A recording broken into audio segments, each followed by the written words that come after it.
Ya mengganggunya kadang malam kita kalau nggak nabrak gitu. Saya memproses AMDAL itu hampir 2 tahun prosesnya, tetapi dalam sidang-sidang itu dengan didampingi Datun itu kita juga jelas ada sosialisasi kepada saudara-saudara.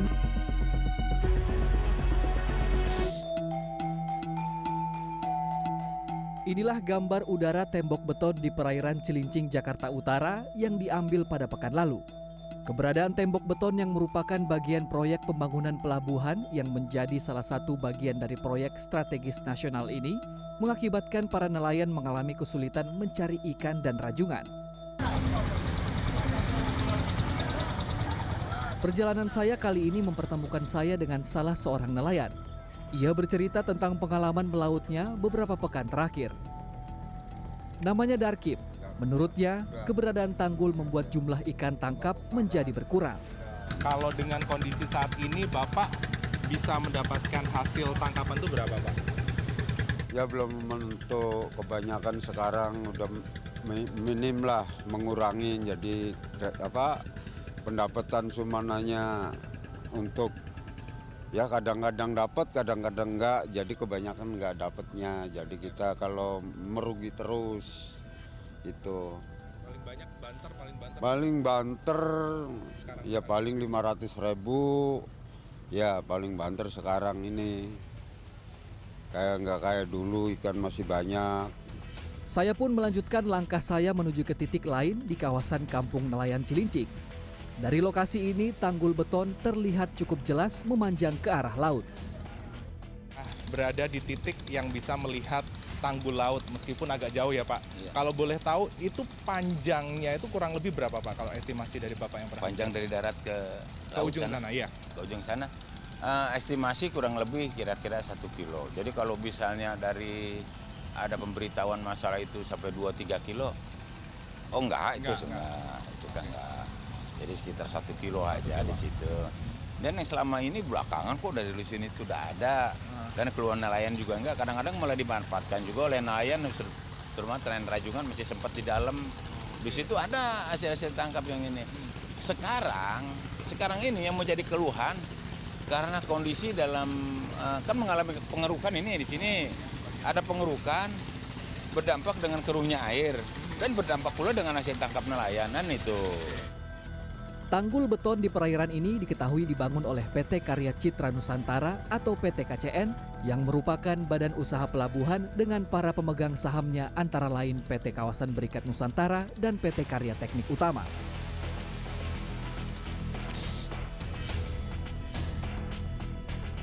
Maka perjalanan saya berlanjut ke kawasan Berikat Nusantara, Cilincing, Jakarta Utara. Lalu lalang truk bertonase besar dan jalanan berdebu menjadi pemandangan biasa di lokasi ini. Langkah saya terhenti di gerbang masuk utama proyek strategis nasional, Terminal Umum BUP PT Karya Citra Nusantara. Saya sempat bernegosiasi dengan petugas untuk mendapat izin masuk area proyek. Kalau gitu, ada kontak yang bisa saya hubungi nggak ya, Pak, buat bisa atur janji gitu? Begitu. Media masuk tapi memang Nggak boleh. Nggak boleh. Oke, ada ketentuan harus izin dulu ya, Iya. ke pihak PT KCN-nya sendiri. Oh ya, udah saya coba kontak dulu ke. Akhirnya saya diperbolehkan untuk berkoordinasi terkait perizinan. Sempat ada sedikit perbincangan yang cukup panjang untuk bisa masuk ke area proyek strategis nasional yang dikelola oleh PT KCN ini, dan akhirnya saya diizinkan masuk.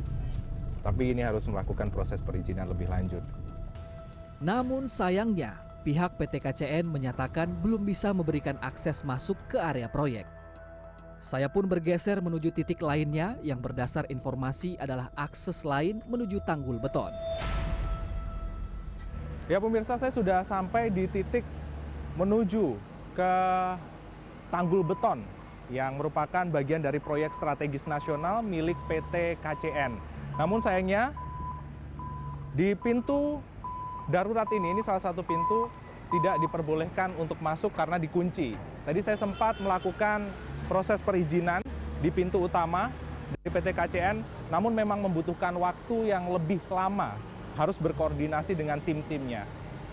Ya, saya masih berupaya untuk bisa masuk dan mengetahui titik tanggul beton itu berada.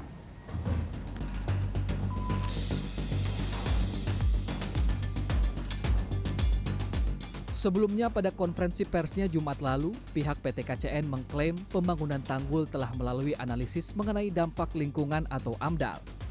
PT KCN juga menyebut konstruksi tanggul tersebut merupakan pemecah gelombang untuk membangun dermaga. Dan pada saat itu sebelum sidang AMDAL pun proses AMDAL yang cukup lama. Saya memproses AMDAL itu hampir 2 tahun prosesnya. Tetapi dalam sidang-sidang itu dengan didampingi Datun itu kita juga jelas ada sosialisasi kepada saudara-saudara nelayan, bahkan kita memindahkan bagan yang tadinya ada di jalur masuk keluar masuknya kapal. Jadi kami seperti tadi saya sampaikan, dalam posisi kami sehari-hari, kami pun bekerja sama dengan tadi saya sampaikan kecamatan, biro pelatihan. Tujuannya apa? Kami tidak salah sasaran. Sementara Kementerian Kelautan dan Perikanan menyebut proyek dermaga ini telah memenuhi 16 kewajiban yang mencakup persetujuan kesesuaian kegiatan pemanfaatan ruang laut PKK-PRL. Bahwa tanggul laut itu memang berada di dalam KKPRL gitu ya, di dalam lokasi KKPRL yang sudah diterbitkan gitu ya. Nah, kami pun baik dari Ditjen Penataan Ruang dan juga Ditjen PSDKP itu akan terus mengawasi, ya, mengawal pelaksanaan izin-izin yang sudah diterbitkan, apakah itu sudah sesuai dengan proposal yang disampaikan di awal, kemudian izin yang diterbitkan, sehingga kalau ada penyelewengan, ya kalau saya jawab sejauh ini bisa saya sampaikan tidak ada.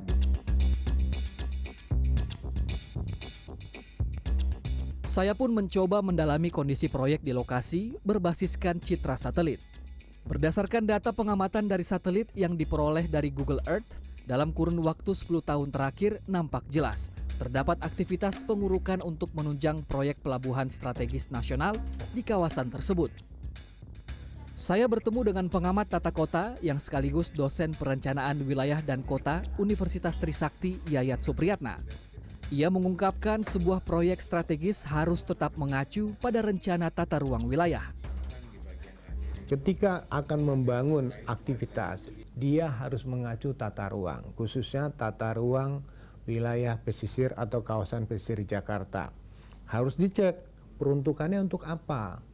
Kalau tidak ada di tata ruang, itu tidak dibenarkan.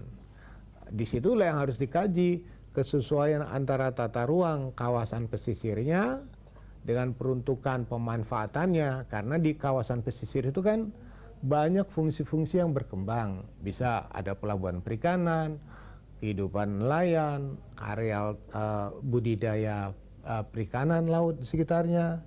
Jadi kalau ruang laut seakan-akan kita menganggap ruang itu hampa, tidak ada apa-apa. Padahal di dalam rencana tata ruang kawasan pesisir itu sudah jelas peruntukan akan digunakan dan akan dimanfaatkan untuk kegiatan yang bagaimana. Nah, hingga kini pihak PT KCN tengah melakukan langkah mediasi bersama perwakilan nelayan, diawasi oleh pemerintah setempat dan Kementerian KKP. Terutama terkait kompensasi akibat proyek tanggul beton untuk pelabuhan proyek strategis nasional. Di kampung nelayan Cilincing inilah masyarakat menggantungkan hidup dari hasil laut. Mereka mengungkapkan setiap hari harus berjuang untuk mencari hasil tangkapan ikan untuk menyambung hidup. Namun dengan adanya polemik tanggul laut antara PT, KCN, dan juga masyarakat membuat mereka kebingungan bagaimanakah solusi terbaik dari permasalahan ini. Mediasi tengah dilaksanakan untuk mencari titik temu yang intinya dan kuncinya adalah kesejahteraan masyarakat nelayan di kampung nelayan Cilincing ini. Freddy Cahya, Andika Surahmanto, Jakarta.